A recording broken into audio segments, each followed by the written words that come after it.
Tell me, Vance, what happened backstage? Were you able to see the Canary? No luck, Charles. She's about as hard to get out in her dressing room as she is in that swing.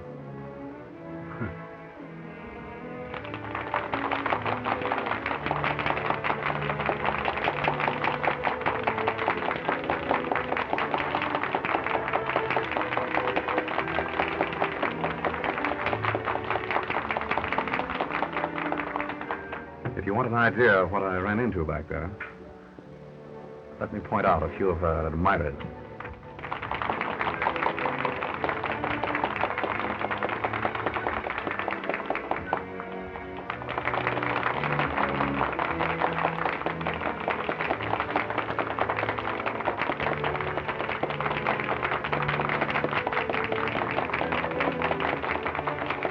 You see a man standing at the box opposite? Yeah.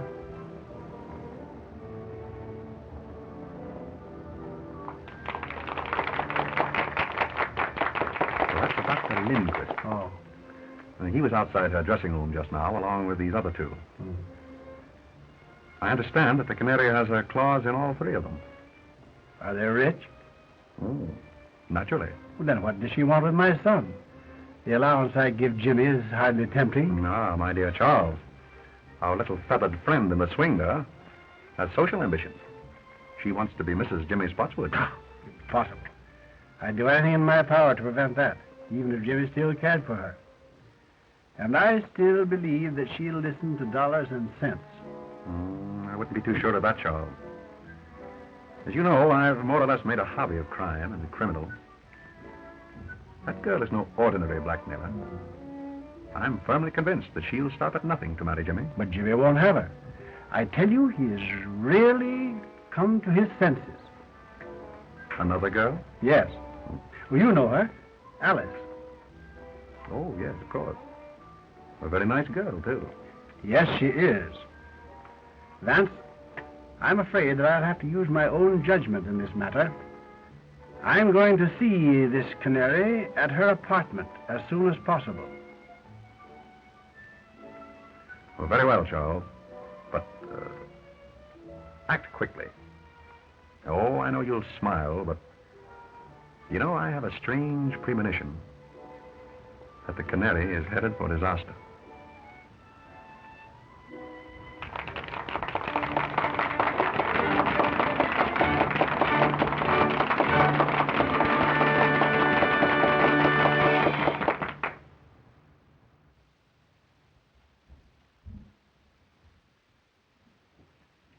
Evening, Mr. Spotswoode. Hello there. Shall I announce you to Miss Odell? No, don't bother. That's perfectly all right. Very well.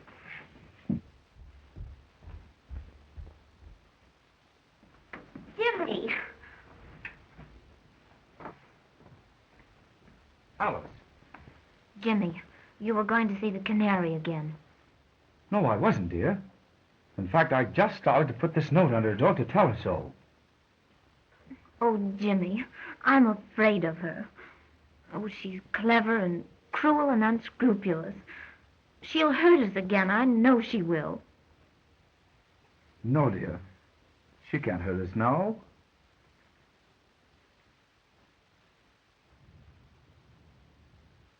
Hey, boy, will you announce my name? Never mind. Yes, sir. Hello, Jimmy. Why, hello, Dad. Good evening, Alice. Good evening, Mr. Spotswoode. You know, I'm delighted that you and Jimmy have made it up again. Thank you. You know, I'm going to try to show you that all showgirls aren't like, well... Like the Canary, eh? Yes. Yes, I want to talk to her. Do you suppose she's home yet? I suppose so. No, Dad, you're a regular guy for helping me on this thing. You know, if the Canary ever came between Alice and me again, I don't know what I'd do. I don't know what I'd do. It's all right, Jimmy. I'll do everything I can. Shall I go along with you? No, I can handle this better alone. I'll send in my name now.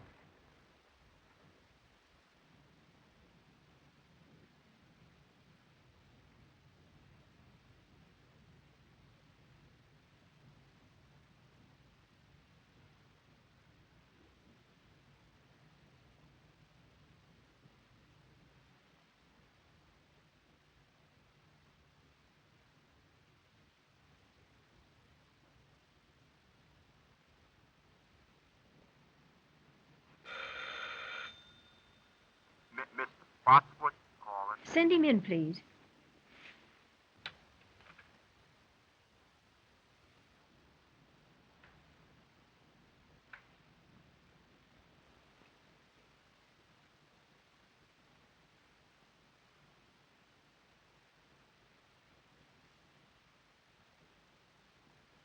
Good evening, Miss Odell. Good evening.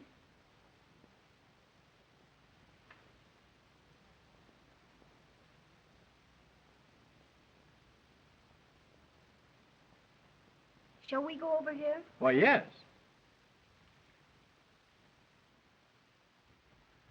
Will you sit down? Thank you. Well, I don't think we need waste any time, Miss Odell. You know why I am here. How much? Nothing doing, Mr. Spotswoode. I've decided to marry Jimmy. I'm afraid that marriage is quite out of the question, Miss Odell. Oh, you're sure about that, are you? I'm positive. Well, how would you like me to tell the world about Jimmy's embezzling from your bank? What? You heard me. You know, Jimmy has a weakness for writing letters, and I have a weakness for using. If Jimmy did write you a letter, you'll tear it up. Now, before I leave here.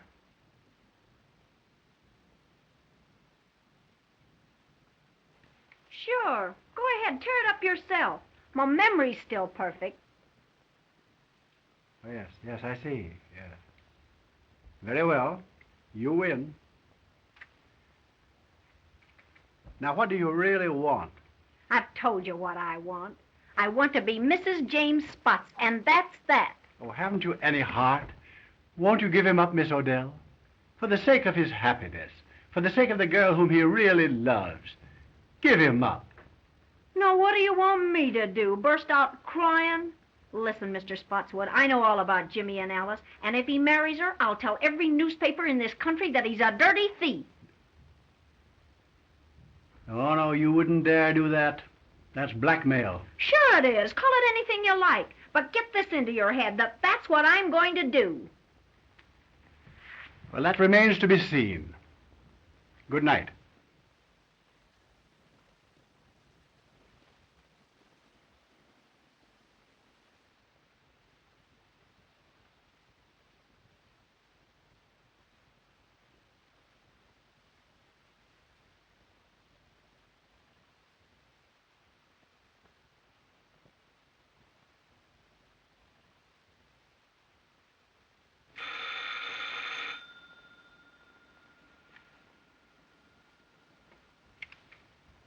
Mr. Cleaver, please.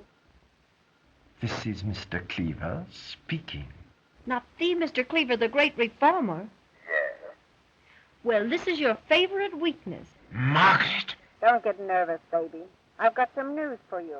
Good news? Yes, darling, I'm going to marry young Spotswoode. Well, well, well. May I send you my heartiest congratulations? You bet you can. But send 'em from Tiffany's. What's that? You heard me. And send me one of those fancy autographs of yours on a nice fat check. I'm very sorry, but I'm afraid I shall have to refuse. Ah, be yourself. Big reformers who lead double lives can't refuse. Now look here. I'll see you dead first. Listen, You'll be here after the theater with the dough and like it. The little rat.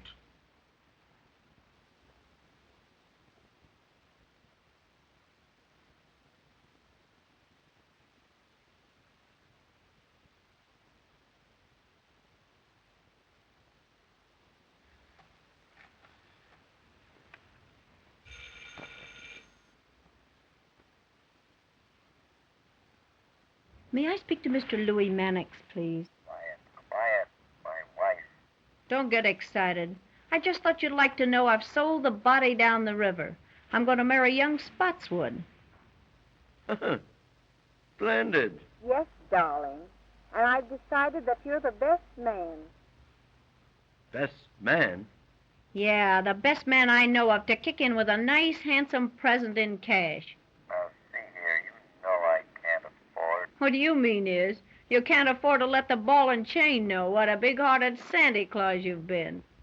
Now, look here. I've told you what I'd do to you if you ever got to The wife? Forget that bunk. And be on my front porch after the show with that Jack, or I'll get to your wife all right.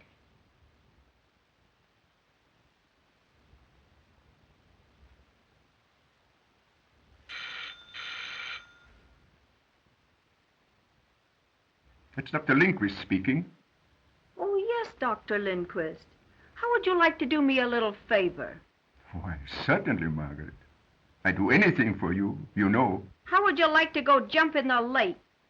Oh, Margaret, don't joke with me. I'm not in the mood for it.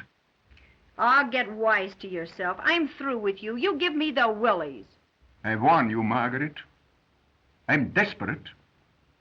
If I can't have you, no other man shall ever have you alive.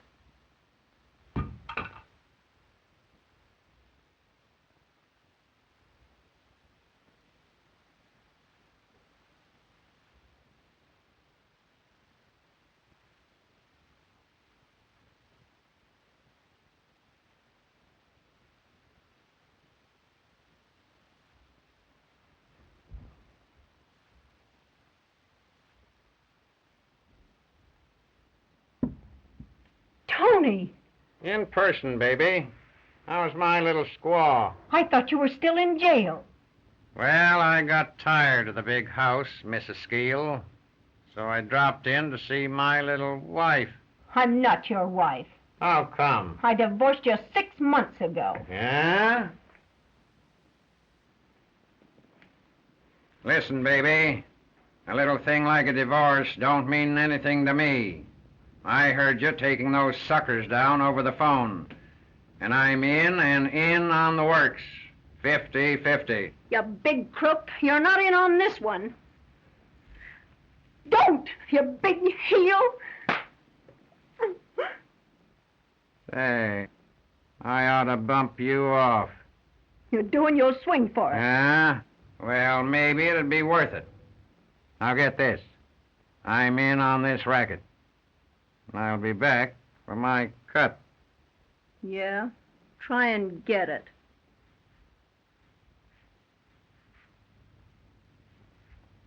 Say, baby, don't bother changing the box on this door.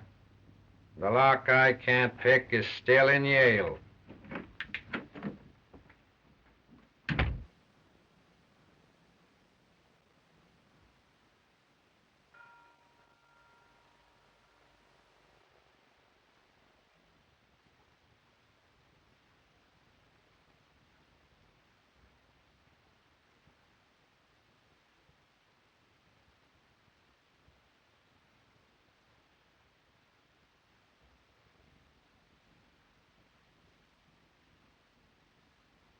Miss Odell, may I see you for a few moments, please? It won't get you anything, but come ahead. Thank you.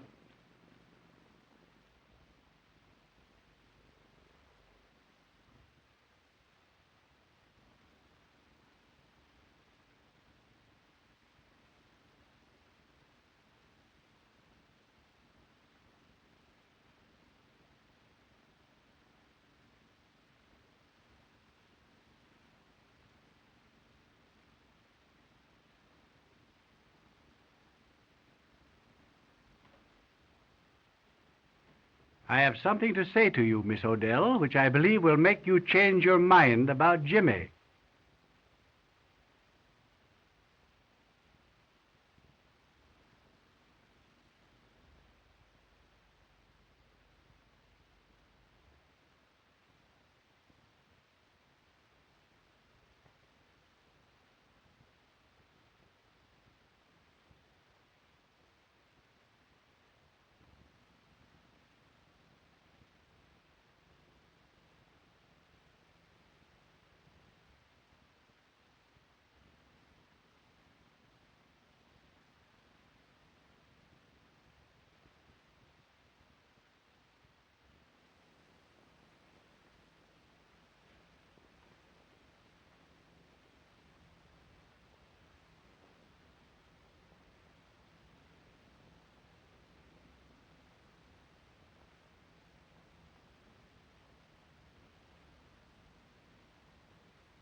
Paper, mister? Morning paper? No. No. No.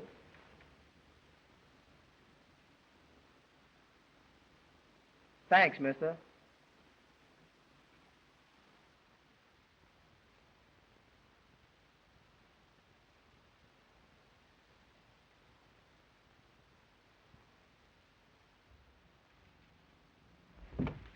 Very well, Miss Odell. That suits me perfectly.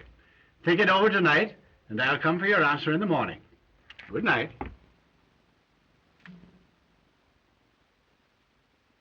Boy, will you call me a taxi, please? Yes, sir.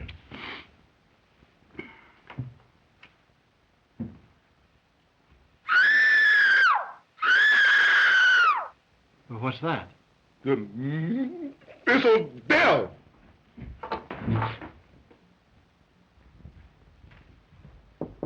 Miss Odell, what's wrong? Something startled me, Mr. Spotswoode, but I'm all right now. Are you sure you're all right? Yes, quite sure. Run along home and come back in the morning. Oh, very well, then. I'll see you in the morning. Good night.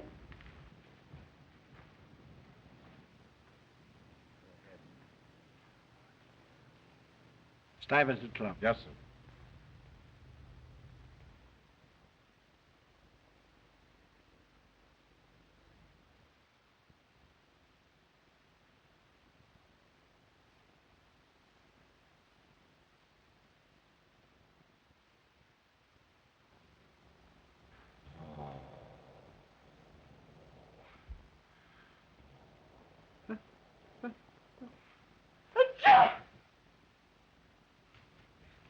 Say, fella, what's the big idea in you coming in here late? Who, me late? Yes, you late. I've been here for an hour. I don't want that stuff. Well, I've been here... I beg your pardon. Mr. Spotswoode, calling on Miss Odell by appointment.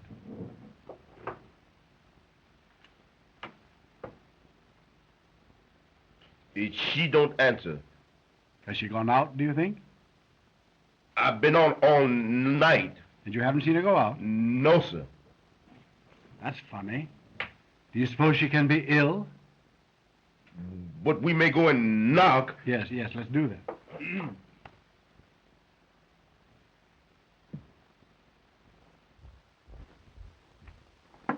Miss Odell. Miss Odell, are you ill? No. What's the matter? Something has happened. Go get your pass key. Yes.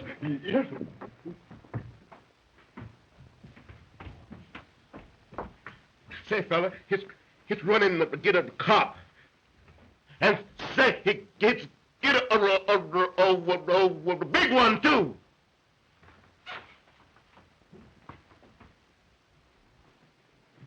You better let me have that.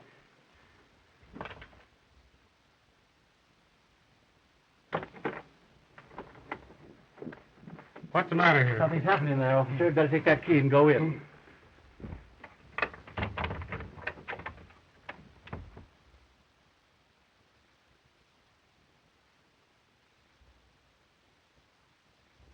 He's dead.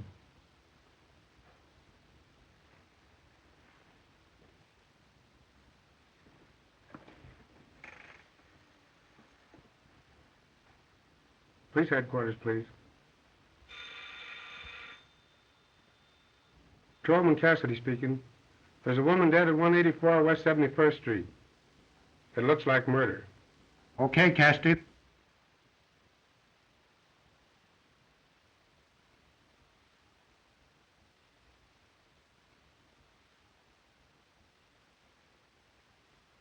She's been dead since midnight, Sergeant. Strangled to death. That long, eh? Sergeant, the district attorney just pulled up and he's coming right in. That's great. He's got that Mr. Philo Vance with him.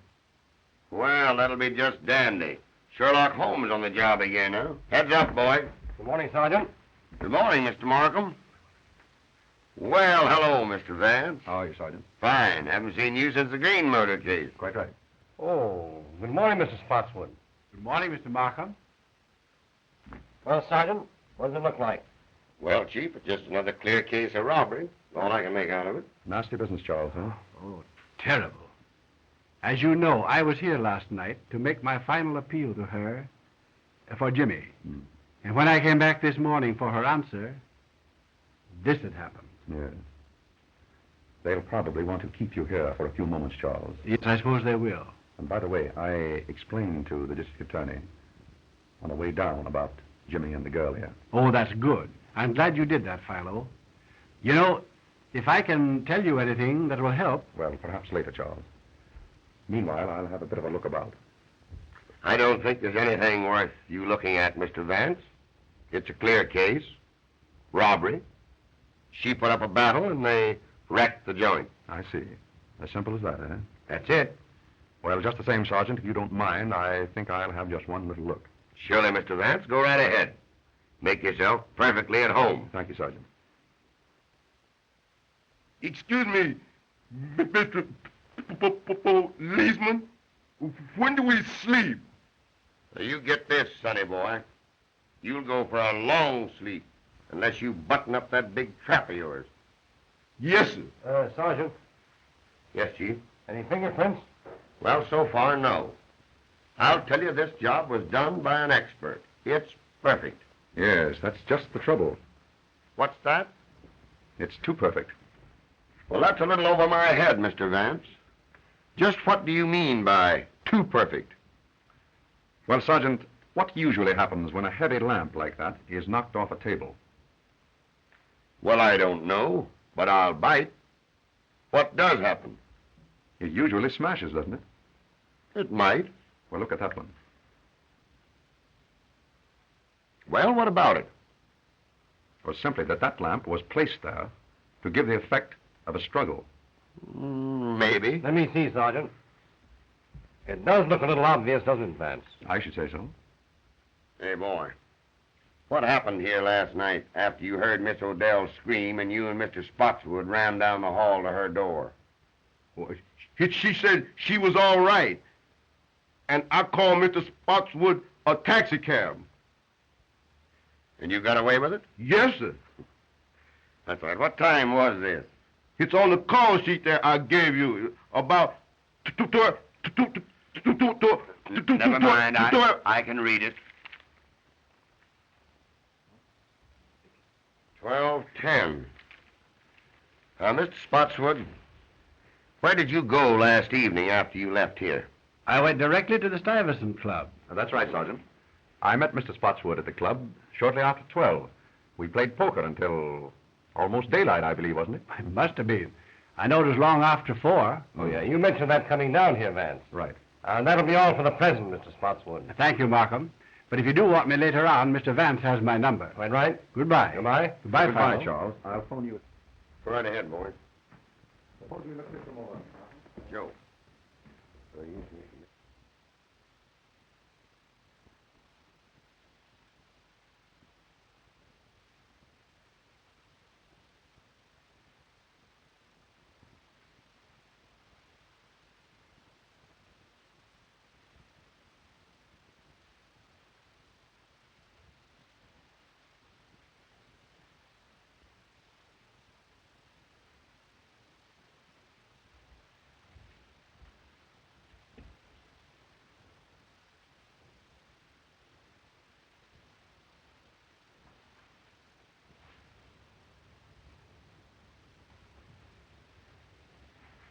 Oh, Sergeant, would you step over here for a moment, please? All right, Mr. Vance. What is it now? Do you observe anything peculiar here? Why, surely. The key is on the inside. Excellent, Sergeant. Don't you think we might go over that knob for fingerprints? Well, now, Oh, I get you, Mr. Vance. The murderer locked himself in this closet. When Spotswoode left, he came out and croaked the canary. No, I hardly think so, Sergeant. If you will observe, this is the one place in the entire apartment that hasn't been disturbed. Now, what does that signify? That and the fact of the key being found on the inside. Just as I told you. The murderer was in this closet and came out when Spotswoode left. I don't think you quite get my point, Sergeant. If the murderer had been in here, he would have upset this closet as he did the rest of the apartment, wouldn't he? Well, yes, I guess he would. Precisely. Gentlemen, it was someone else who was in that closet while the apartment was being ransacked. And that someone witnessed the murder. Through the keyhole. Splendid, Sergeant. And if you'll find who was in that closet, I think you'll learn from him or her who it was that killed the Canary. Sergeant, get the fingerprints, will you? Oh, Joe. Oh, Sergeant, you might check up on the other apartments. Mr. Vance and I are going outside.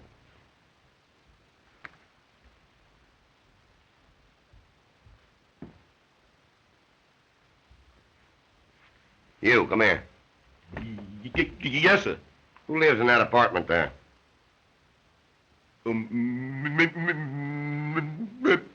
Miss Alice Fosse. Isn't she the dame that had the battle with the Canary the other night over young Spotswoode? All right, all right.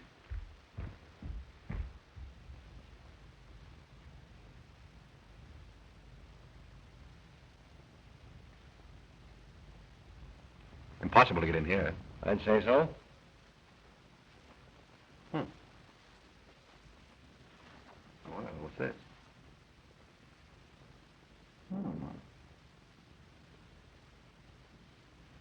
That's odd. May prove very interesting. What do you think? I see, Miss LaFosse. I see. But you and the Canary had a fight over young Spotswoode, didn't you? Why, yes. We did have a fight.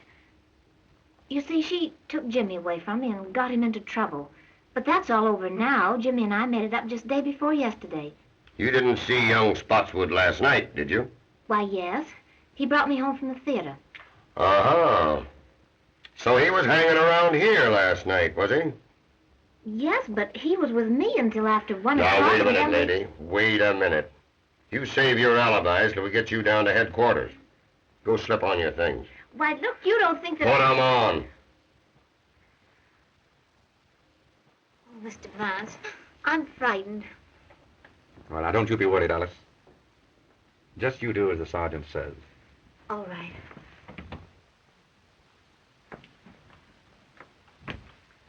You know, I'm beginning to question this robbery theory, Mr. Vance. You and I were right. Oh, yes. Why, I can see plainly that this murder is all mixed up in a love pact. You know, Chief, I think we'd better round up this young Spotswoode and give him the works. What do you say? Quite right, Sergeant. Markham, I'd like you to add a few names to that list, if you don't mind. The men I mentioned on the way up here. Dr. Ambrose Lindquist, John Cleaver, and Louis Mannix.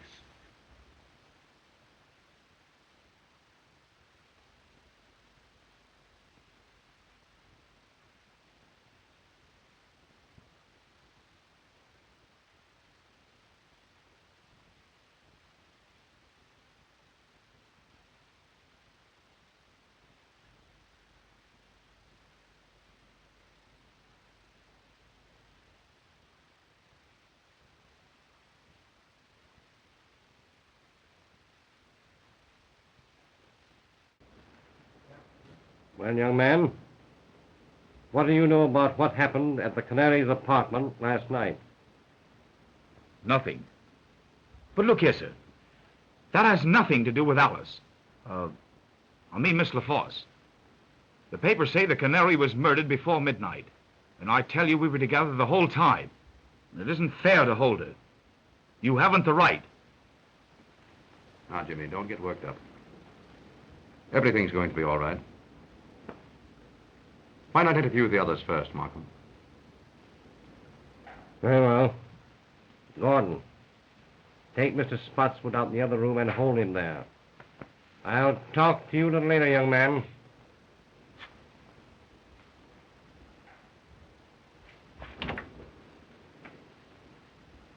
Theo. Well, who's next on the list? Mannix. I'd like to make a bit of an experiment, Markham. Have you a pad and pencil there? Yes.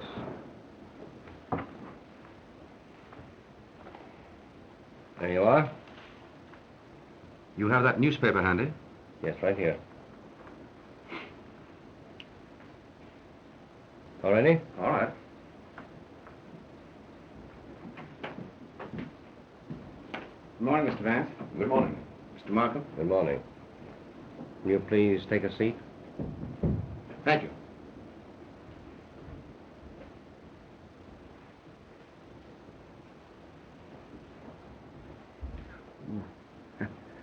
Sorry. Mr. Mannix, there are a few questions I'd like to ask you. Questions? What about? I don't know anything about this. It was a great shock to me. What was a great shock to you? Well, I thought perhaps you were going to ask me about the Canary. Exactly. You read my thoughts, Mr. Mannix. Did you ever see that necklace before? Why, yes. Fact is, I gave that to Canary. Little token of esteem. Nice girl, the Canary. I'd met her once or twice. Casual acquaintance. Rather an expensive gift to give to a casual acquaintance, isn't it? Do you know that the Canary was strangled with that necklace?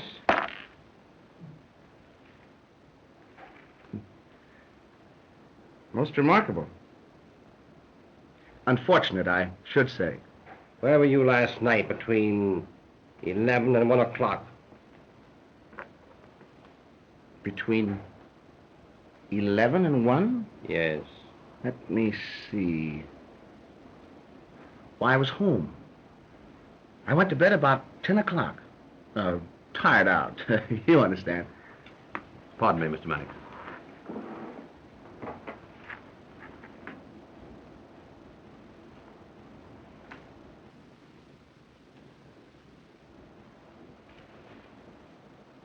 Any comment to make, Mr. Mannix? Odd habit of mine, drawing triangles. Mr. Mannix, if you were in your bed last night at 10 o'clock, how did you manage to drop that newspaper just outside the Canary's apartment? That edition isn't on the streets until 11.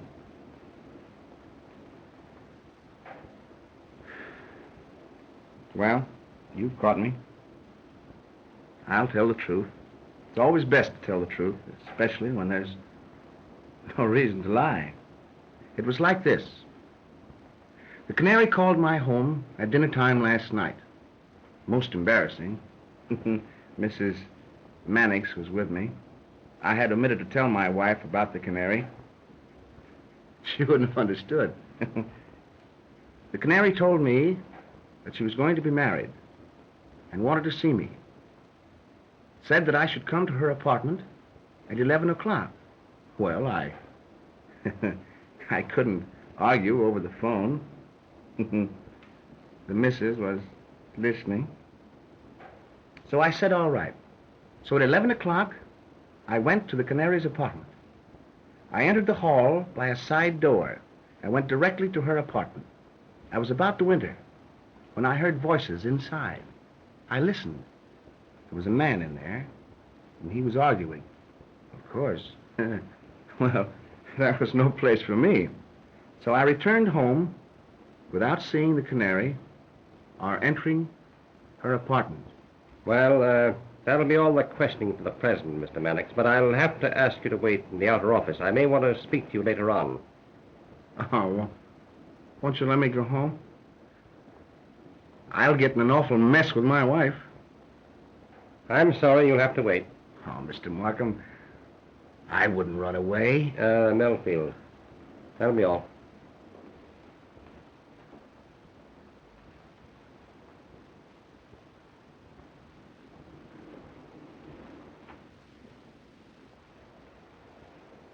Mr. Markham, You gotta help me square this with my wife.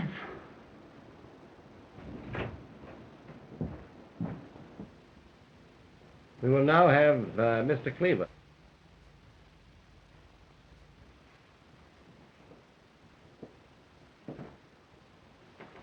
Good morning, Mr. Cleaver. Good morning, Mr. Markham. Can I do anything for you? Will you please have a seat? Mind if I smoke a cigar? Oh, please do.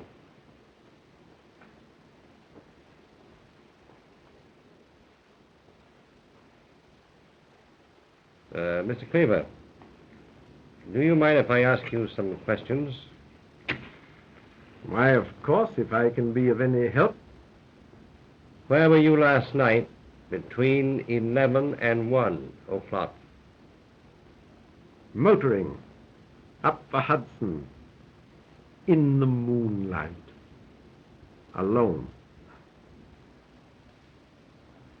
Though I don't see what that has to do with the district attorney's office. Well, only this, Mr. Cleaver. If you were indulging in the nocturnal beauties of nature along the Hudson last evening, how does it happen that this cigar band, bearing your initials, was found just outside the Canary's window at an early hour this morning?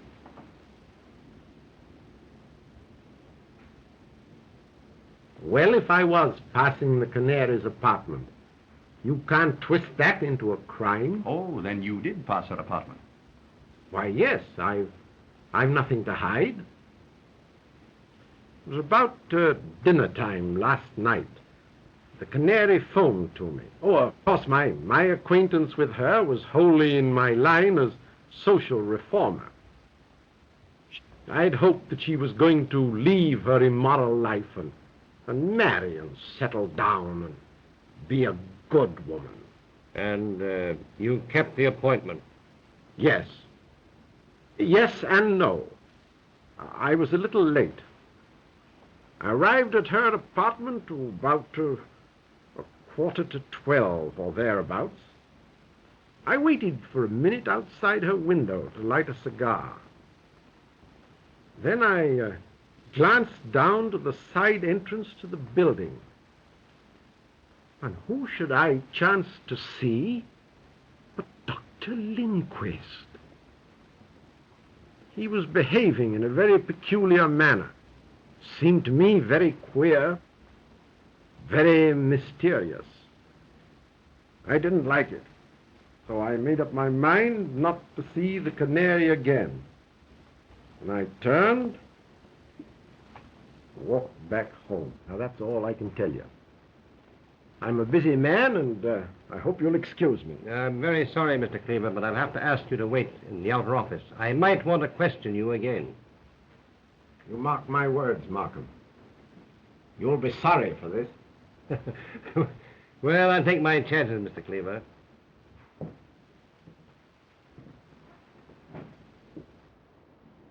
Charming fellow, Cleaver.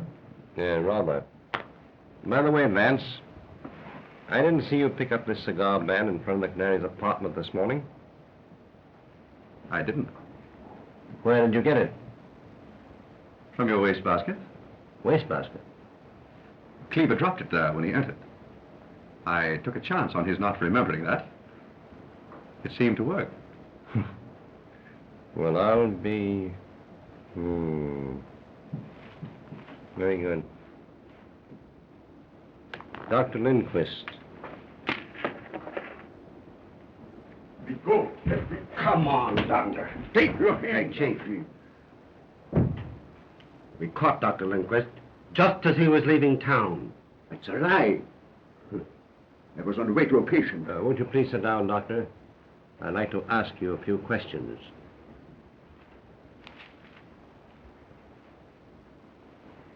Doctor, where were you last night between 11 and 1 o'clock? None of your business. It is some of my business. You were seen coming out of the Canary's apartment at midnight. Liar! Not so fast, Doctor. Calm yourself, Doctor.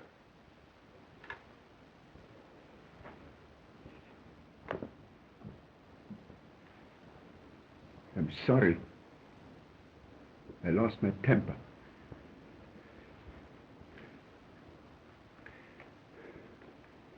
I'm under a terrible strain. I loved the Canary dearly. And I'm terribly upset. Do you know that the Canary was strangled with that necklace?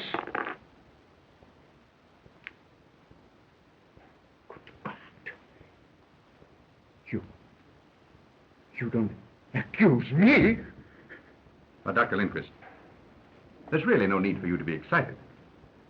Now, Mr. Markham here is merely trying to find out what you know. No. I know. One moment, Doctor. Nothing. Markham, don't you think that we might postpone the interview with Dr. Lindquist for a while? Why, what? Very well. That'll be all for the present, Doctor. I'd like to have you remain in the outer office.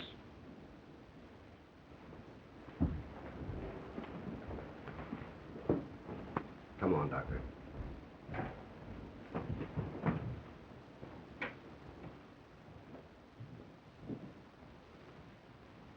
What was the idea, Vance? We had him where he was about to tell us everything. Well, on the contrary, Markham, in his present extremely excited condition, I very much doubt if he would have told us anything.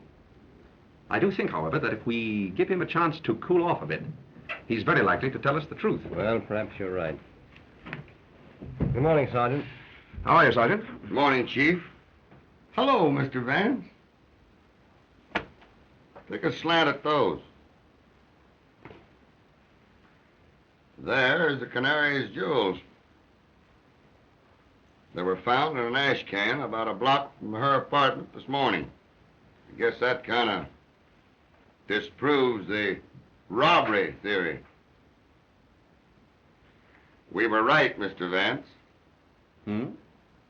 I say we were right. Oh, yes. Yes, apparently we were, Sergeant. Now it's up to us to find another motive. Yes, quite right, Sergeant. You know, Markham, I've been thinking this over all morning. And I believe that I can come pretty close to the psychology of the man who committed this murder. I believe that I can pick him out from that list of suspects, if he's among them. However, it will require a bit of an experiment. Now, what is in your mind?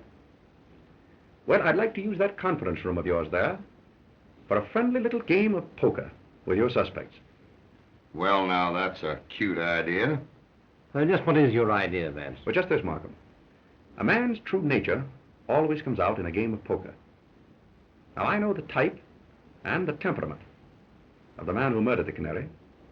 And in a game of poker, I believe that I can come pretty close to putting my finger on him. That's a new way of catching crooks. Take it easy, Sergeant, will you please? Well, go ahead, Vance. The experiment can do no harm. Quite right. Now, I'd like to have the sergeant's help. Well, I'd be very glad to help you, Mr. Vance. As long as you don't try to hang the murder on me. Sergeant, will you take Mr. Vance's orders, please? Okay, Chief.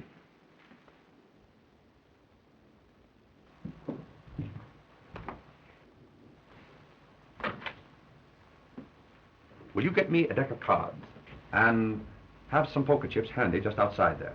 That's easy. Then bring in the suspects and impress upon them that they may be detained here for quite a while, possibly 2 or even 3 hours.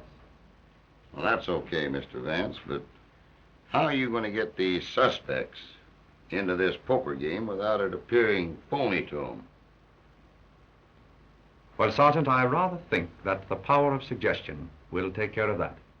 Oh, power of suggestion. Exactly. Now, Sergeant, look in from time to time. And when I pull my handkerchief from my pocket, so, break up the game by telling them that they're all free to go home. Understand? I get you. But when you release them, I'll have my boys tail them. Very good, Sergeant. And Mr. Vance, here's to the power of suggestion.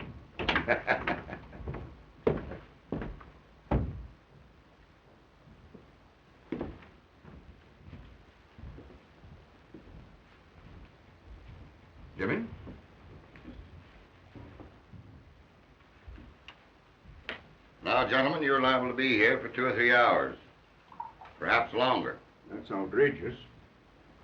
Just make yourselves at home. Well, you know, this is going to get me in an awful mess with my wife. That is of no interest to me, sir. I'm sorry. What's the idea, Mr. Vance? Well, what are they going to do with Alice? Now, Jimmy, don't you worry. Nothing's going to happen to Alice. Say, Mr. Vance, you know, this is going to get me in an awful mess with my wife. My wife's a wonderful woman and all that, but sometimes she just doesn't understand me. The last time I was a little indiscreet, it cost me a fur coat. I hate to think what this is going to cost. So don't you think if you put... Oh, I beg your pardon, I'm sorry. Mr. Vance, you haven't got an extra pack of cards, have you? Oh, I'm sorry, Mr. Mannix, but you are welcome to these. Oh, no. Thanks, just the same. I wish we could play a little cards. Say, that's a good idea. How about poker? I'm agreeable. What about the others? Dr. Lindquist? Oh, anything to pass the time. Mr. Cleaver? Well, as a rule, it's against my principles, but I suppose on an occasion like this one can relax a little. Just draw up chairs, gentlemen. Thank you. Sergeant, how about some poker chips? Surely.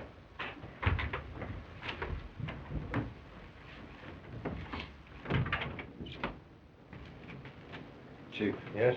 Mr. Spotswoode is here. Have him in. Come in, Mr. Markham. Good morning, Mr. Spotswoode. Good morning, Markham. Good morning. I say, Markham, what are you holding Jimmy for? Surely you're not accusing him. No, of course not. We're simply trying to find out what he knows, that's all. Oh, yes. Where is he now? Why, in the other room there with Vance. May I see him? Why, certainly. Of course you could. Vance, Mr. Spotswoode is here. Oh. Hello, Dad. Oh, hello, Jimmy. Good morning, Charles. Good morning, Philo. Dad, what are you doing here? I came to be with you, Jimmy, while you're detained. Oh, by all means. We've just started a little game of poker here, Charles. Would you like to join? Come on, Dad, sit and take a hand. Well, all right. I'll sit in. That'll be fine. Suppose you take that chair, Charles. Thanks. Gentlemen, this is Mr. Spotswoode. Mr. Mannix. How do you do, Mr. Mannix? Dr. Lindquist. Doctor. And Mr. Cleaver. Mr. Cleaver. How do you do? Shall it be jackpots, gentlemen? Why, yes, anything. Well, yes, the Mrs. and I usually play jackpots.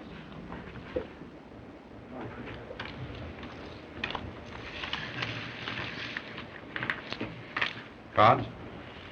3, Mr. Vance, please. Thank you. Cleaver? 2, please. So it's between you and me, Mr. Cleaver?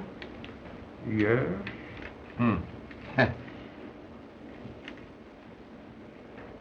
I'll bet a white one.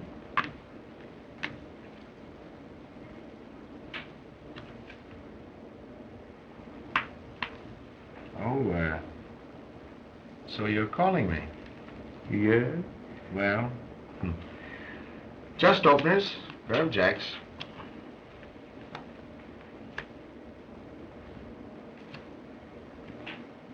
Three aces. Oh. So you called a one-chip bet with 3 aces.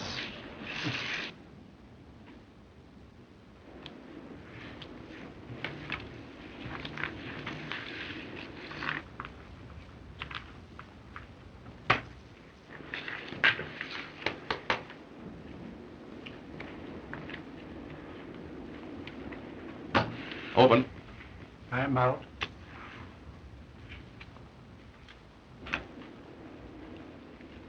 Dealer passes. How many, Mr. Vance? 2 cards, please. Mr. Mannix? I think I'll play these.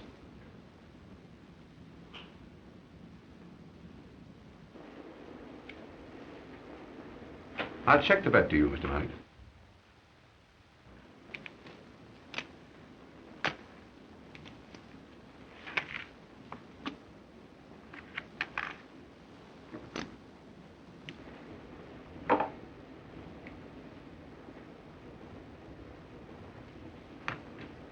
Calling.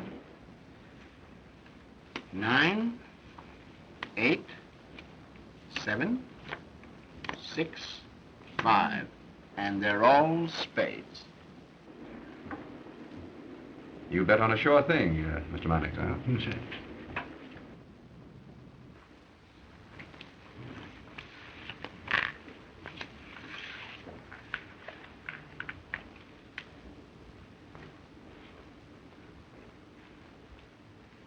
I open for 1. I'll stay. Oh, let's make it a little more interesting. 10 more.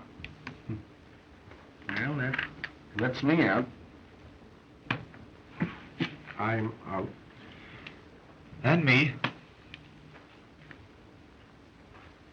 I'll stay with you, Charles. Cards, gentlemen. 3 for me. 1, 2, 3. Mr. Spotswoode? I have plenty.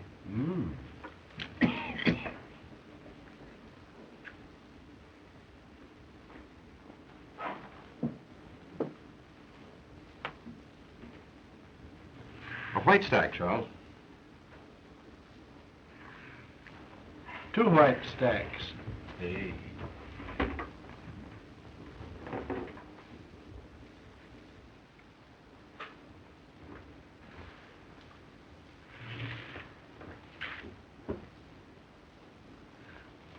Up 2 chips, Charles. 2. Oh, you want me to do the betting, eh? All right.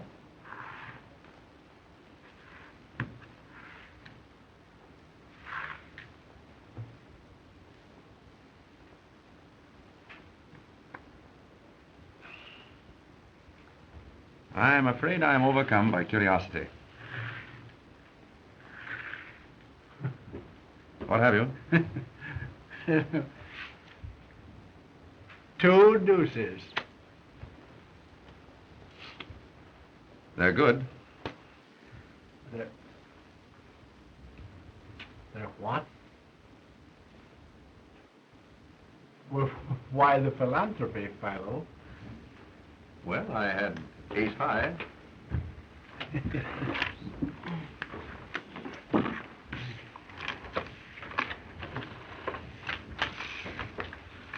Pardon me, Mr. Vance. Could I speak to you a moment?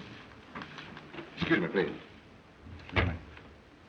You've traced the fingerprints down, and this is the bird that was in the closet and saw the canary murdered. Gentlemen, here is the man who was in the canary's clothes closet and who witnessed her murder. Well, I shouldn't like to be the man he saw. Thank goodness he didn't see me through the keyhole. So that man witnessed a murder.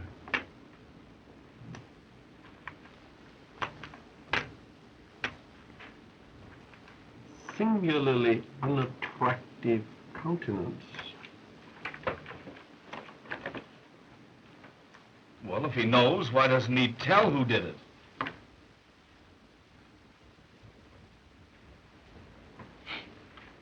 Gentlemen, I've been instructed by the district attorney to inform you that you're all free to go home. Thank goodness for that. I wonder what the wife will say. Has anyone a fountain pen, please? There's mine. Oh, thank you, sir. Sorry. Now, what I didn't tell you about this bird, Mr. Vance, in front of the others, is that he phoned in and said that he'd be in the district attorney's office tomorrow and spill the whole works. He says that he saw the guy that croaked the Canary, and he'll come in and tell us who it was. Now, we haven't been able to locate him yet, so I guess we'll just have to wait.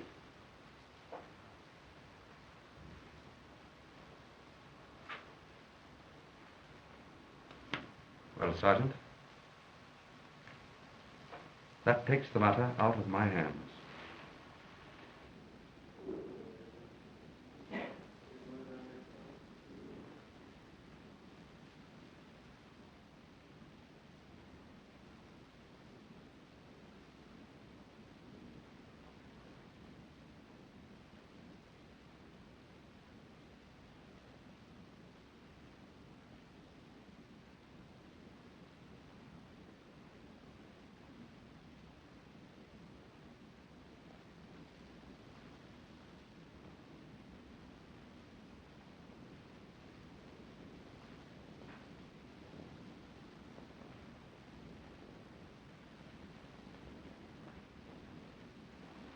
Markham, there can be no doubt of it.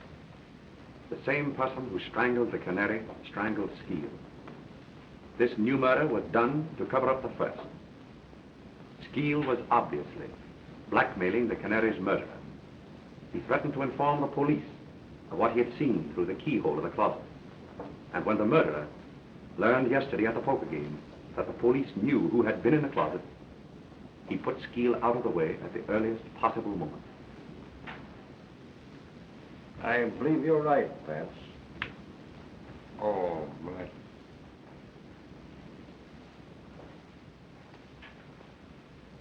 Did any of the suspects get away from your men last night? We never lost sight of Lindquist, Mannix, and the girl.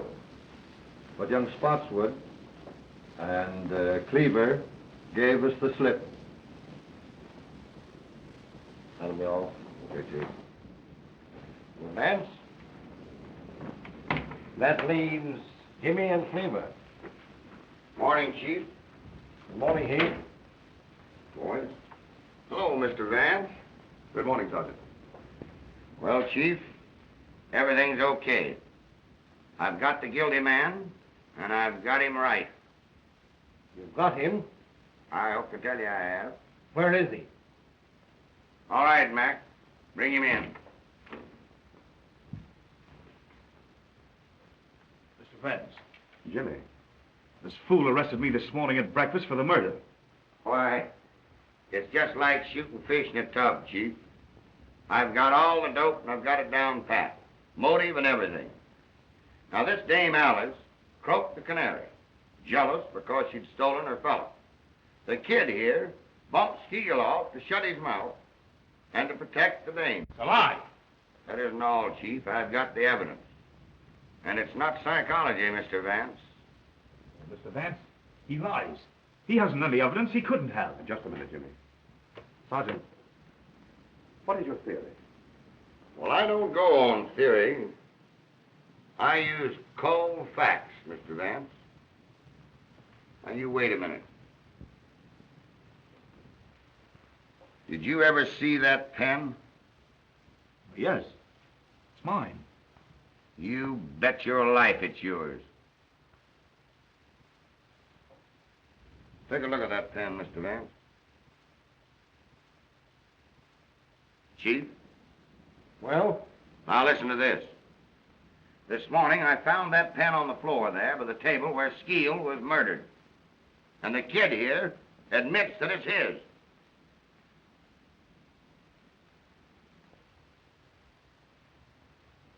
Well, young man, what have you to say?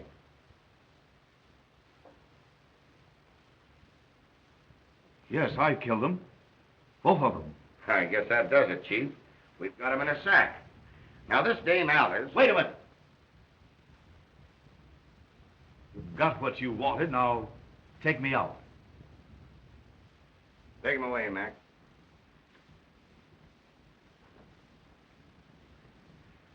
Well, I'll see you later at the office, Chief. All right, Heath.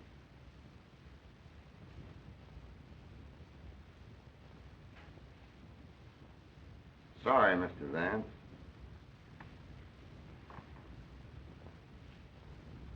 Well, Vance, I guess that closed the case.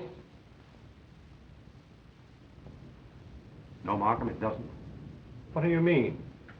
I mean that the boy is not guilty. Well, that's nonsense. Not nonsense, Markham. Because I know who is guilty. Come now, Vance, I tell you, Markham, I know. And inside of 1 hour, you'll know too.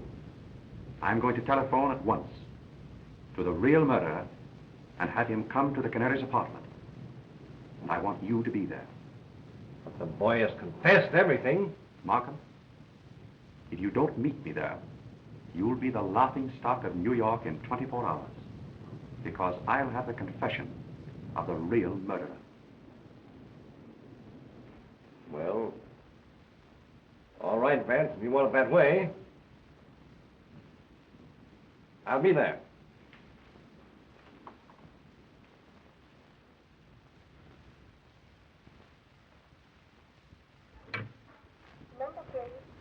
Bayview 2121. Bayview 2121. Yes, please.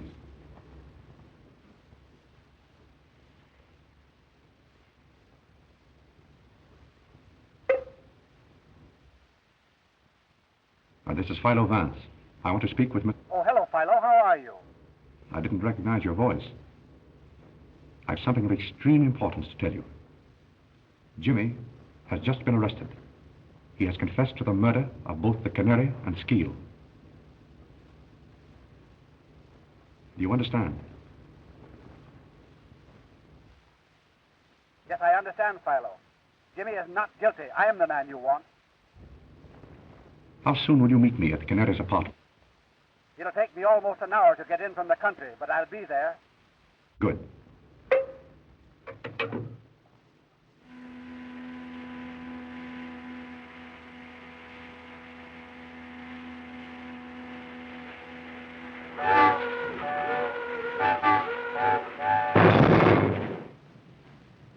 It's been over an hour now, Vance.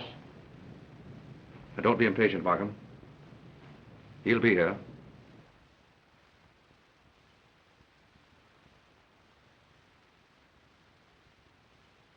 Who is it you're expecting?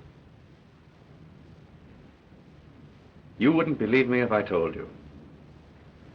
And I must admit that without his confession, I haven't a shred of real proof to offer you.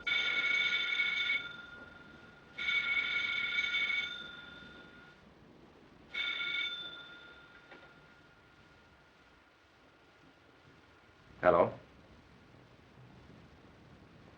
Yes? This is Mr. Vance speaking.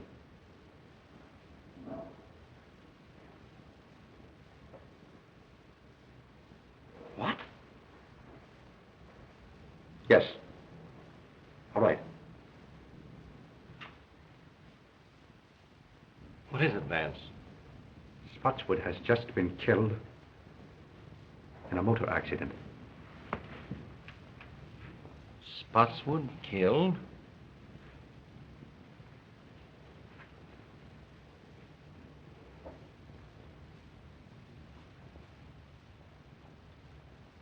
My sympathies, old man.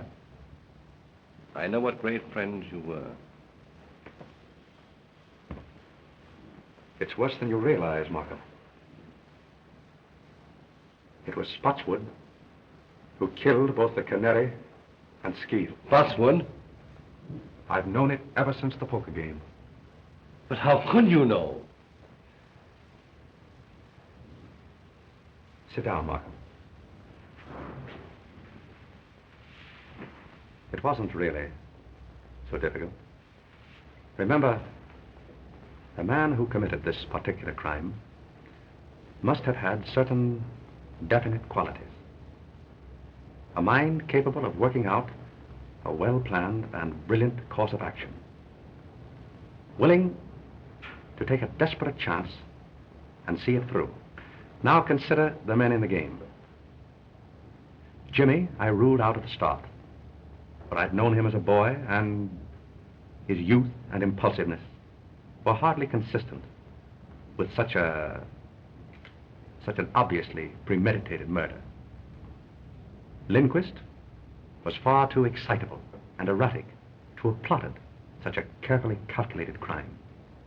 Cleaver, much too cautious and entirely lacking in the necessary boldness. Mannix, timid and unwilling to take any risk except upon an absolutely sure thing. The only man at the table with enough imagination to plan such a crime and with sufficient self-confidence and daring to carry it through was Spotswoode. When he held a pair of deuces, refused to draw to them, and bet every chip he had on the chance of bluffing me out, the realization suddenly dawned upon me that he was the murderer. For he was the one man of them all psychologically fitted for such an act. But how about finding Jimmy's pen in the Skeet apartment? I borrowed Jimmy's fountain pen after the poker game. My hypothesis is that in the confusion, Spotswoode put the pen into his own pocket, and that Jimmy saw him do it. That is why Jimmy made his confession, to shield his father. Yes, but against all that theory, Vance, we have certain definite facts. Now, for instance, Spotswoode left the Canary's apartment while she was still alive. He talked to her through that door. The hall boy, looking through the keyhole, saw the Canary lying on this sofa smoking a cigarette. Spotswoode then went away and spent the rest of the evening with you. True. And yet I know he committed the murder.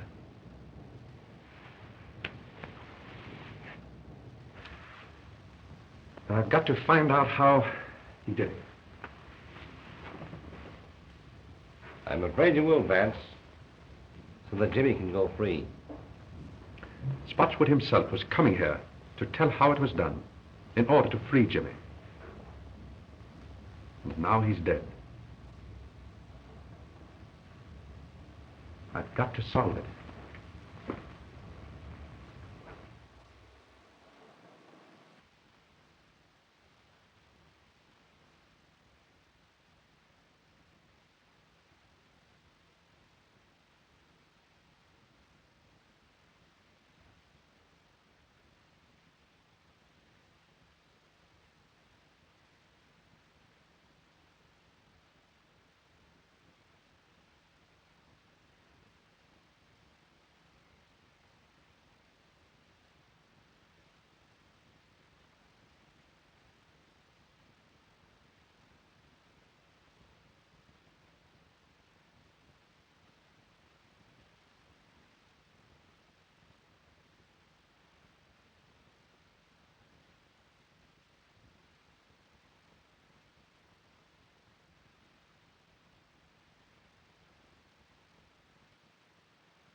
I think I have the whole thing. Now follow me closely. The Canary was lying there. Spotswoode, let us say, was standing here, making a final plea for his boy, which met with an absolute refusal. He walked around to the head of the sofa. Suddenly, he clapped his hand over her mouth, and with his other hand, caught her necklace, and before she had a chance to cry out, he strangled her.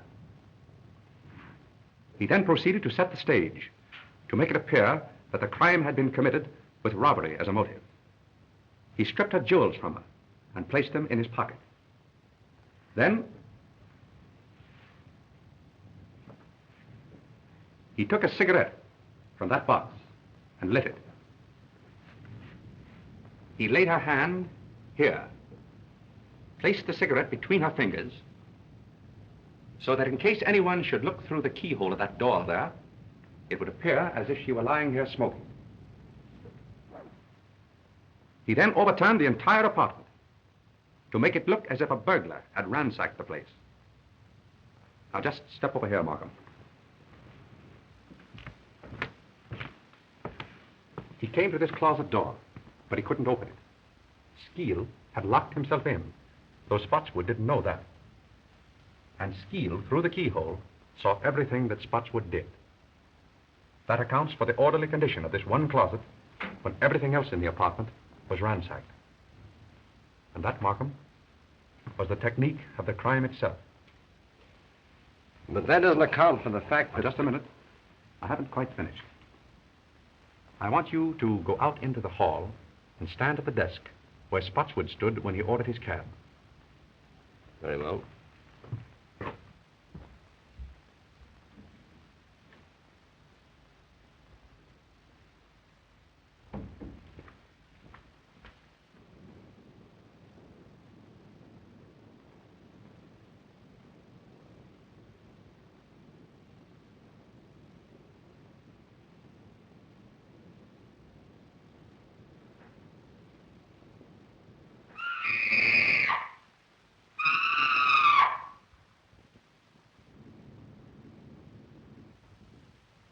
Startled me, Mrs. Spotswoode.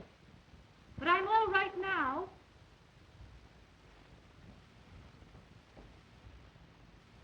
Yes, quite sure.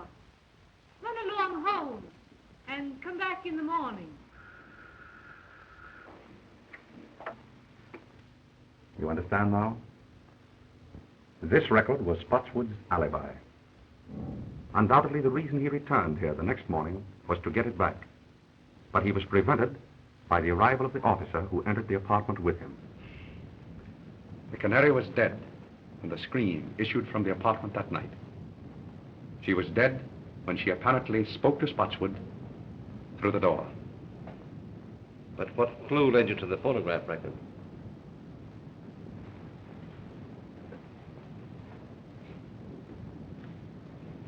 It was this magazine. That is hardly a magazine the Canary would have read. So I concluded that someone else must have brought it here. Then, in running through the pages, I happened to notice this. Look closely. You see it? Why, yes, the imprint of a large circle. And on the opposite page? And the same thing. Precisely. As if a disc had been pressed between the two pages. That brought to my mind the thought of a phonograph record. And suddenly, the whole plot became clear to me. It was the only way that Spotswoode could have committed the murder and have produced a voice in the apartment after the Canary's death. But I can't understand how he could have reproduced the Canary's voice. It wasn't the Canary's voice, Markham. Spotswoode made that record himself. Probably it was his own voice, in falsetto. And remember, it was only necessary to fool the houseboy and through a closed door. Yes. I can see it all now. He played the game shrewdly and boldly. It was Jimmy's whole life's happiness that was at stake. And Spotswoode risked his own life for his boy.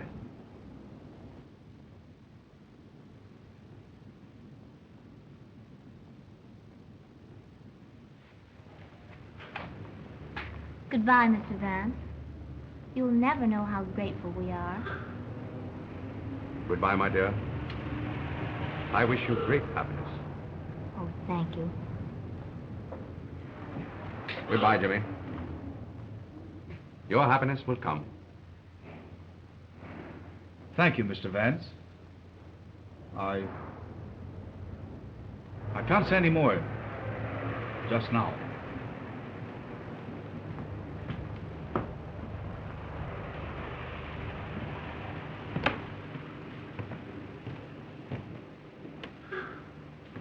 Well, Mr. Vance?